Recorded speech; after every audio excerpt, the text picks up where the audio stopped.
और अब आपको दिखाते हैं कोरोना की लापरवाही की वो तस्वीर जहां पहले चोरी और फिर सीना जोरी वाली कहावत भी चरितार्थ होती नजर आई।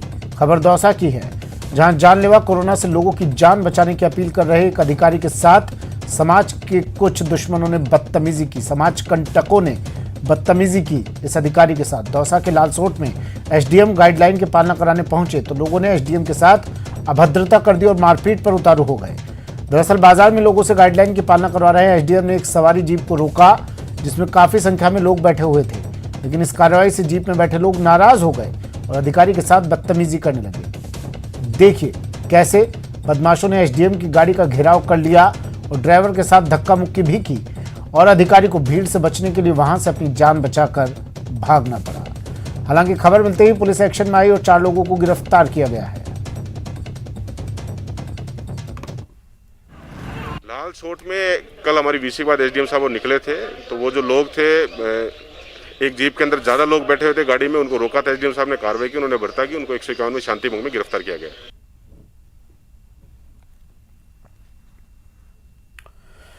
तो तस्वीरें देखिए, दौसा की ये तस्वीर है। एसडीएम साहब अपने फर्ज का पालन करने के लिए उन्होंने एक गाड़ी को रुकवाया जिसमें जरूरत से ज्यादा सवारियां भरी हुई थी। समाज की चिंता थी एसडीएम साहब को और इसीलिए वो पहुंचे। लगातार बढ़ते कोरोना संक्रमण को देखते हुए प्रशासन, शासन, सरकार सभी लोग चिंता में और उसी की अनुपालना करवाने के लिए एसडीएम साहब यहां पहुंचे थे, लेकिन इन समाज कंटकों ने एसडीएम साहब की गाड़ी का घेराव कर लिया। उनके साथ हाथापाई तक की कोशिश की गई।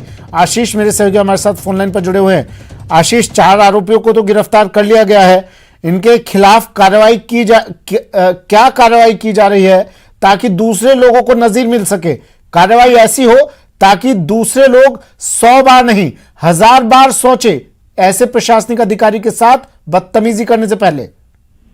बिल्कुल, ये गंभीर घटना है क्योंकि उपखंड मुख्यालय का सबसे बड़े अधिकारी एसडीएम होते हैं और एसडीएम ने जब एक जीप में बड़ी संख्या में लोग सवार थे तो उनको रोका और उन पर कार्रवाई की तो लोग भड़क गए और एसडीएम के साथ बदतमीजी की, अभद्रता की और गलत भाषा का उपयोग किया गया। और उसके बाद में जो गाड़ी का घेराव किया गया, जो एसडीएम के चालक थे उसके साथ धक्का मुक्की की गई है, पूरा इसका वीडियो भी बना है। और उसके बाद में हालांकि लालसोट पुलिस ने धारा 151 के तहत 4 आरोपियों को गिरफ्तार किया है, लेकिन अभी तक गंभीर धाराओं में इनके खिलाफ मुकदमा दर्ज नहीं हुआ है। जबकि इतना राजकार्य में बाधा उत्पन्न की गई है, लेकिन राजकार्य में बाधा का भी अभी केस दर्ज नहीं हुआ है। फिलहाल पुलिस ने 4 लोगों को गिरफ्तार किए गए। ये सभी लोग एक शादी समारोह में जा रहे थे। लालसोट के मंडावरी गांव में ये लोग जा रहे थे और उसी दौरान ये पूरा घटनाक्रम इन्होंने अंजाम दिया है। और क्योंकि पूरी गाड़ी भरी हुई थी, काफी संख्या में लोग थे, सरकार की गाइडलाइन है कि निजी वाहनों का उपयोग नहीं हो सकता है और जो अंदर जो लोग बैठे हैं वो भी सोशल डिस्टेंस का पालन होना चाहिए। 50% ही लोग उसमें बैठे होने चाहिए। उसके बावजूद भी काफी संख्या में लोग थे। जब एसडीएम ने कार्रवाई की तो लोग एसडीएम पर भड़क गए।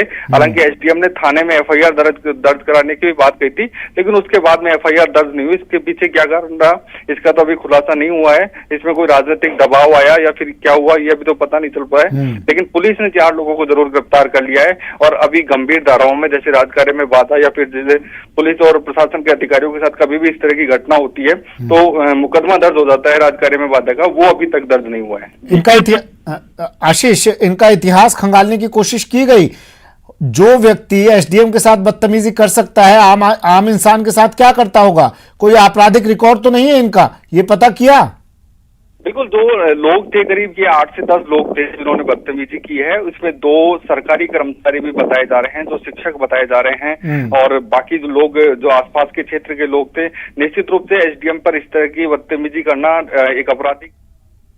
ठीक है, शुक्रिया आशीष तमाम जानकारी के लिए। एसडीएम से बदतमीजी, 4 गिरफ्तार। ये तस्वीरें देखिए और बताया ये जा रहा है, सहयोगी जैसा बता रहे थे, इन समाज कंटकों में, इन असामाजिक तत्वों में 2 शिक्षक भी थे जो एसडीएम के साथ बदतमीजी कर रहे थे। नागवार गुजरा इन्हें क्योंकि एसडीएम साहब ने इन्हें टोक दिया था एक सवारी जीप में जरूरत से ज्यादा सवारियां होने पर। मोती डूंगरी स्थित सोनी अस्पताल में हंगामा हुआ। ऑक्सीजन खत्म होने के बाद पर परिजन यहां पर हंगामा कर रहे हैं। अस्पताल प्रशासन ने उपचार करने से इनकार कर दिया। इसके बाद कहा मरीजों के परिजन अपने स्तर पर ही ऑक्सीजन की व्यवस्था करें। इस बात पर मरीजों के परिजन हंगामा कर रहे हैं। सोनी अस्पताल में बड़ी संख्या में कोरोना संक्रमित मरीज भर्ती हैं।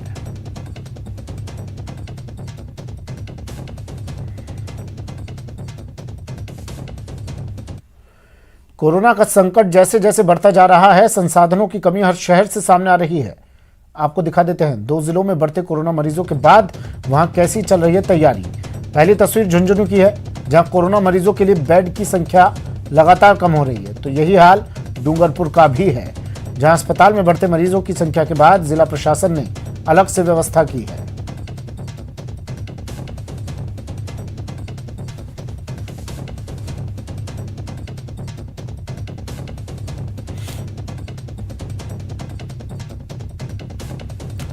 झुंझुनू जिले के सबसे बड़े बीडीके अस्पताल में एक ही दिन में 38 नए मरीज आने से व्यवस्था पर सीधा असर दिख रहा है। यहां तमाम व्यवस्थाएं बिगड़ती जा रही हैं। एक दिन पहले तक अस्पताल में कोरोना मरीजों के लिए रिजर्व किए गए 84 बेड में से 66 बेड खाली थे। इन 38 मरीजों के आने के बाद ऑक्सीजन बेड भी भर गए। इस बीच बीडीके अस्पताल में एक साथ इतने मरीज आने के बाद ऑक्सीजन किल्लत का सामना करना पड़ सकता है। अस्पताल में बना ऑक्सीजन प्लांट हर दिन 35 सिलेंडर ऑक्सीजन का उत्पादन करने में सक्षम है। हालांकि अस्पताल प्रशासन जरूरत के मुताबिक मरीजों को चिकित्सा सुविधा देने का दावा कर रहा है।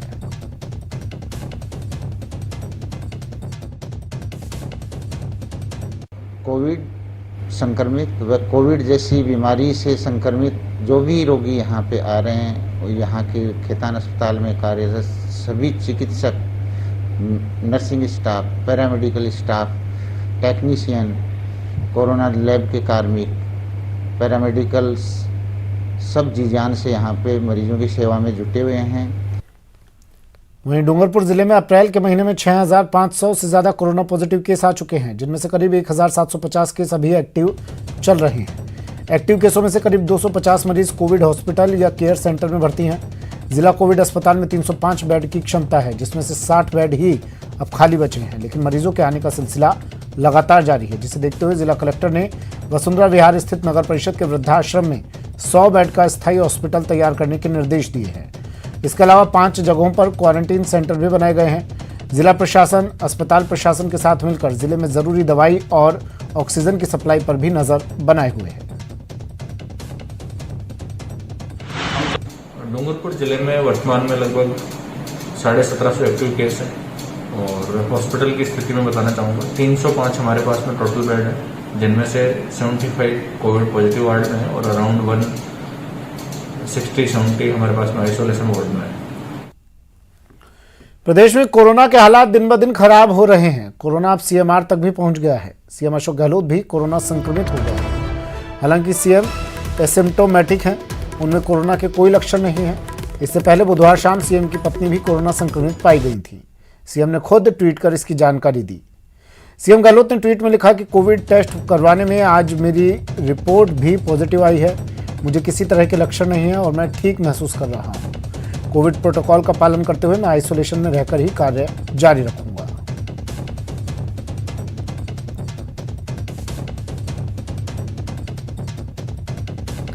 पीएम मोदी ने सीएम गहलोत और उनकी पत्नी सुनीता गहलोत के स्वस्थ होने की कामना की। पीएम मोदी ने ट्वीट किया, लिखा, राजस्थान के मुख्यमंत्री श्री अशोक गहलोत जी और उनकी पत्नी सुनीता गहलोत जी के अच्छे स्वास्थ्य और तेज रिकवरी की कामना करता हूं।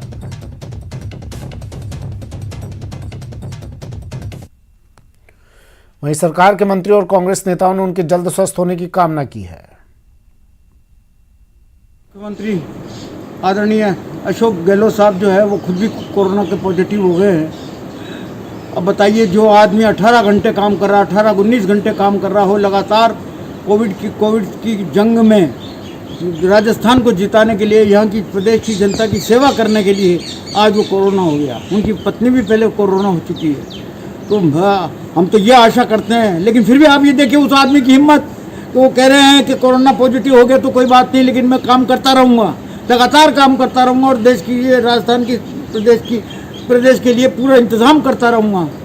तो मैं तो प्रदेशवासियों से और सबसे ही जो भी नज़दीक के हम लोग हैं, हम सब दुआ करते हैं कि उनको भगवान जल्दी से जल्दी ठीक करे, उनको और उनको भाभी जी को सबको ठीक करे, ताकि वो जिस तरीके से सेवा में पहले जुटे हुए थे उस पूरे जोश के साथ जो है राजस्थान की जनता की सेवा करते रहे। राजस्थान के मुख्यमंत्री आदरणीय अशोक गहलोत जी के कोरोना संक्रमण पॉजिटिव आने के समाचार से पूरा राजस्थान चिंतित है। एक राजस्थान वासी अशोक गहलोत जी के लिए दुआ कर रहा है कि वे शीघ्र ही कोरोना नेगेटिव होकर राजस्थान की बागडोर संभालते रहें। जिस उत्साह के साथ, जिस नैतिक बल के साथ, जिस आत्मबल के साथ अशोक गहलोत जी राजस्थान की जनता की सेवा कर रहे हैं, कोरोना से जो लड़ाई लड़ रहे हैं। मुख्यमंत्री आदरणीय श्री अशोक गहलोत जी के कोरोना संक्रमित होने के समाचार मिले। हम ईश्वर से प्रार्थना करते हैं कि वो उनको जल्दी स्वस्थ करे। वे लगातार पिछले 1-1.5 साल से जिस ढंग से कोरोना की इस महामारी से प्रदेश की जनता को पूर्ण सजगता के साथ काम करते हुए बचाने के काम में लगे हुए हैं, मुझे उम्मीद है कि संक्रमित होने के बावजूद भी वो प्रदेश की जनता की देखभाल उसी तरह करेंगे जैसे पूर्व में कर रहे थे। की है राजस्थान के, लिखा उन्होंने कि राजस्थान के लोकप्रिय मुख्यमंत्री श्री अशोक गहलोत के लक्षण विहीन कोविड संक्रमित होने की सूचना मिली है। उनके शीघ्र ही पूर्णतः स्वस्थ होने की कामना करता हूं। पीसीसी चीफ गोविंद सिंह डोटासरा भी खुद कोरोना पॉजिटिव हैं। उन्होंने भी सीएम के स्वस्थ होने की कामना की है। लिखा, सर अपना ख्याल रखें, मैं आपके जल्द स्वस्थ होने की कामना करता हूं।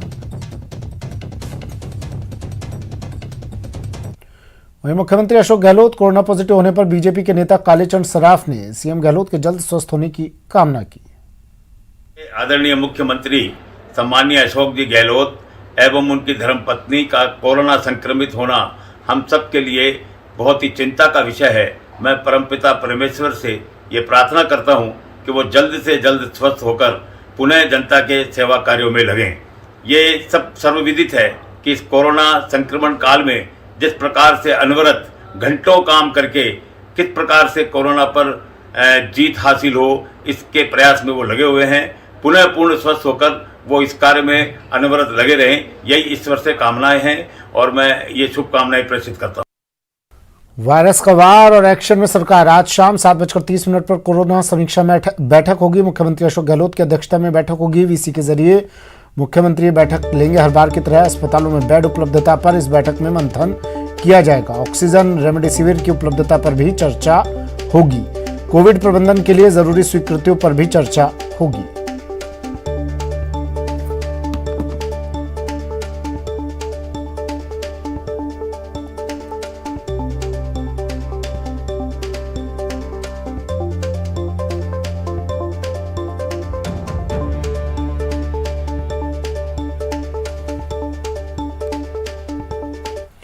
और बड़ी खबर आ रही है इस बीच, जस्टिस महेश चंद्र शर्मा का निधन हो गया है। राज्य मानवाधिकार आयोग के सदस्य थे जस्टिस महेश चंद्र शर्मा। बताया जा रहा है हार्ट अटैक से उनका निधन हुआ। बड़ी खबर टीवी स्क्रीन पर, राज्य मानवाधिकार आयोग के सदस्य जस्टिस महेश चंद्र शर्मा का हार्ट अटैक से निधन। दिनेश मेरे सहयोगी हमारे साथ फोन लाइन पर जुड़ गए हैं। दिनेश, क्या जानकारी?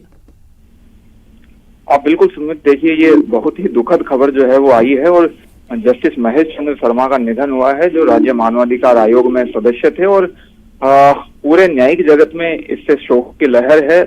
गहलोत शासन में ही जो है जस्टिस महेश चंद्र शर्मा की नियुक्ति हुई थी राज्य मानवाधिकार आयोग में सदस्य के तौर पर। इससे पहले हाईकोर्ट में वो जज थे। दौसा जिले के निवासी हैं जस्टिस महेश चंद्र शर्मा और आज बताया ये जा रहा है कि अभी तकरीबन आधा घंटा पहले ही उन्होंने अंतिम सांस ली है और जो वजह बताई जा रही है वो यही कि अचानक जो है उनकी तबीयत खराब हुई थी। उसके बाद उन्हें ले जाया जा रहा था एसएमएस अस्पताल के लिए और रास्ते में ही जो है उन्होंने दम तोड़ दिया। तो बताया ये जा रहा है कि हार्ट अटैक संभवतः जो है वो मृत्यु का कारण है। हालांकि क्योंकि अभी कोविड संक्रमण भी जो है वो तेजी पे है, तो जांच संभवतः जो है वो करवाई जाएगी, पता लगाया जाएगा कि कहीं कोरोना पॉजिटिव तो नहीं थे। तो एक बहुत बड़ी क्षति ये पूरे न्यायिक जगत के लिए है और अपने कार्यकाल में कई महत्वपूर्ण फैसले जस्टिस महेश चंद्र शर्मा ने दिए। वकील कोटे से वो जज बने थे राजस्थान हाईकोर्ट में, लंबे समय तक जो है वो यहाँ पर रहे और कई फैसले जो है उनके चर्चाओं में रहे थे। तो आज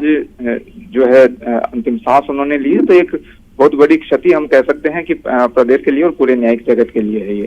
ठीक है, शुक्रिया दिनेश तमाम जानकारी के लिए। तो जस्टिस महेश चंद्र शर्मा का हार्ट अटैक से निधन, राज्य मानवाधिकार आयोग के सदस्य थे जस्टिस महेश चंद्र शर्मा। बात बूंदी की, खबर बूंदी से, जहां कापरेन कृषि उपज मंडी में एफसीआई द्वारा संचालित गेहूं खरीद केंद्र पर ठेकेदारों के कट्टों में निर्धारित मात्रा से अधिक गेहूं की तुलाई करने पर नाराज किसानों ने हंगामा किया और ठेकेदार और एफसीआई अधिकारियों को जमकर खरी खोटी सुनाई। हंगामे की सूचना पर मौके पर पहुंची और तुलाई किए गए कट्टों की फिर तुलाई कर जांच की गई, जिसमें निर्धारित वजन से ज्यादा गेहूं मिलने पर तहसीलदार रवि शर्मा ने कट्टों को सीज कर दिया, जिसके बाद हंगामा शांत हुआ।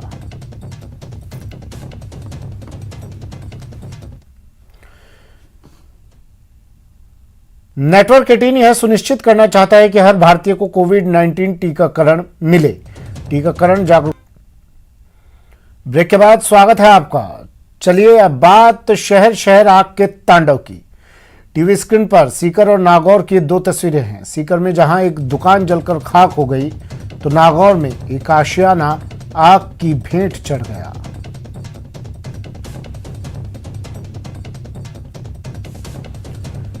सीकर में सूरजपोल गेट के पास एक दुकान में आग लग गई और देखते ही देखते दुकान से आग की लपटें उठने लगी। सूचना मिलते ही फायर ब्रिगेड की टीम मौके पर पहुंची, लेकिन गली संकरी होने की वजह से कड़ी मशक्कत के बाद आग पर काबू पाया गया, लेकिन तब तक लाखों का सामान जलकर खाक हो चुका था। आग लगने के कारणों का पता नहीं चल पाया है।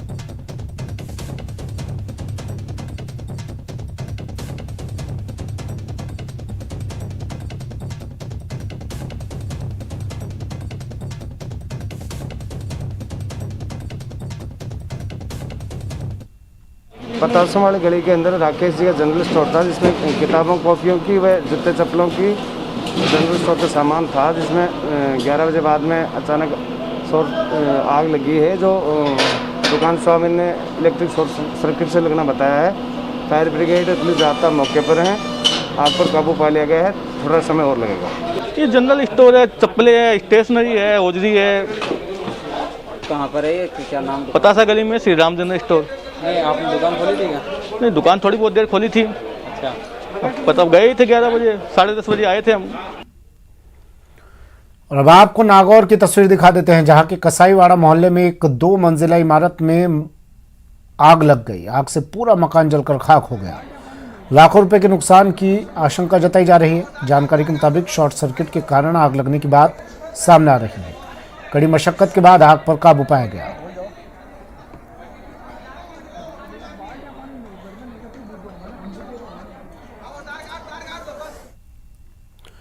कोरोना की इस लड़ाई में रिलायंस भी कदम से कदम मिलाकर देश का साथ निभा रहा है। जहां जरूरत है वहां सहयोग कर रहा है। ऐसा ही एक सहयोग गुजरात के जामनगर में शुरू हुआ है।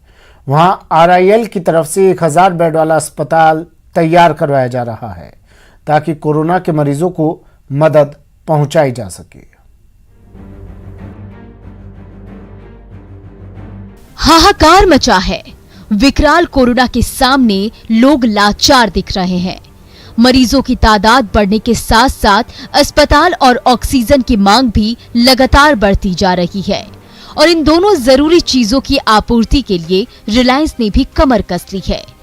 मुंबई में कोरोना के इलाज के लिए 875 बेड का प्रबंधन अपने हाथ में लेने के बाद अब बारी है गुजरात के जामनगर की, जहां RIL की तरफ से 1000 बेड वाला अस्पताल तैयार किया जाएगा।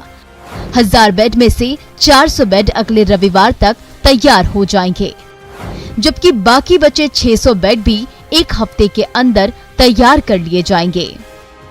रिलायंस इंडस्ट्रीज जामनगर की ओर से जामनगर में ऑक्सीजन सप्लाई के साथ साथ 1000 बिस्तरों वाला अस्पताल बनाया जाएगा, जिसमें से 400 बेड गुजरात के स्वास्थ्य के बुनियादी ढांचे को बढ़ावा देने के लिए 1 हफ्ते में ही कार्यशील हो जाएंगे। कोरोना हारेगा, इंडिया जीतेगा। बढ़ते कोरोना संक्रमण की वजह से गुजरात की हालात भी पतली हो गई है। यही वजह है कि प्रदेश के मुख्यमंत्री विजय रूपाणी ने RIL के चेयरमैन मुकेश अंबानी से जामनगर में कोविड मरीजों के इलाज के लिए अस्पताल बनाने का अनुरोध किया, जिसे मुकेश अंबानी ने न सिर्फ माना बल्कि जल्द से जल्द पूरा करने के लिए पूरी ताकत लगा देने का भरोसा भी दिया है। बता दें कि रिलायंस इंडस्ट्री लिमिटेड के जामनगर रिफाइनरी में हर दिन 700 टन से अधिक मेडिकल ऑक्सीजन का उत्पादन हो रहा है। ये ऑक्सीजन कोविड-19 से प्रभावित राज्यों को मुफ्त में दी जा रही है, लेकिन अब ऑक्सीजन के उत्पादन में और तेजी लाने के प्रयास जारी हैं और जल्द ही यहाँ के हर दिन 1000 टन से अधिक मेडिकल ऑक्सीजन का उत्पादन करने का लक्ष्य रखा गया है। देश अभी बेहद मुश्किल वक्त से गुजर रहा है। कोरोना के खिलाफ छिड़ी इस जंग में हर कोई अपनी तरफ से कोशिश कर रहा है। इस लड़ाई में रिलायंस भी देश के साथ खड़ा है ताकि देश को जिताया जा सके। Bureau report, news 18 network. और अब बात कोरोना के खिलाफ छिड़ी जंग की, जिसे जीतने के लिए मुंबई के बाद गुजरात के जामनगर में रिलायंस की तरफ से 1000 बेड वाले अस्पताल को बनाया जा रहा है। चलिए जानते हैं जामनगर का यह अस्पताल कहां बन रहा है। रिलायंस फाउंडेशन की ओर से जामनगर में 1000 बेड का कोविड अस्पताल बनाने का फैसला है वो लिया गया है। उसकी तैयारियां भी युद्ध स्तर पर चल रही है। एक ही हफ्ते में 400 बेड का कोविड अस्पताल यहां शुरू होगा। जिस तरीके के आप दृश्य देख रहे हो, यहीं कोविड अस्पताल की शुरुआत करने की जो घोषणा है वो कर दी गई है। खास करके 600 बेड की दूसरी भी व्यवस्था जल्द ही में होने वाली है। सौराष्ट्र में कोरोना का संक्रमण ज़्यादा है और ज़्यादातर मरीजों को ऑक्सीजन की ज़रूरत होती है। ऐसे में अस्पताल के लिए अलग से ऑक्सीजन प्लांट भी बनाया जा रहा है। कल ही गुजरात के मुख्यमंत्री और रिलायंस इंडस्ट्रीज के चेयरमैन मुकेश अंबानी के बीच इस मामले में बातचीत हुई थी। रिलायंस फाउंडेशन समाज सेवा में हमेशा पथदर्शक रहा है। सबसे खास और अहम बात यह है कि यहाँ जो मरीज आने वाले हैं, पूरे सौराष्ट्र भर से जो कोरोना पॉजिटिव मरीज जो यहाँ पे आने वाले हैं, उनकी जो इलाज है वो भी फ्री में होने वाला है। किंजल कारसरिया, न्यूज़ 18, जामनगर, गुजरात। चलिए अब शुरू करते हैं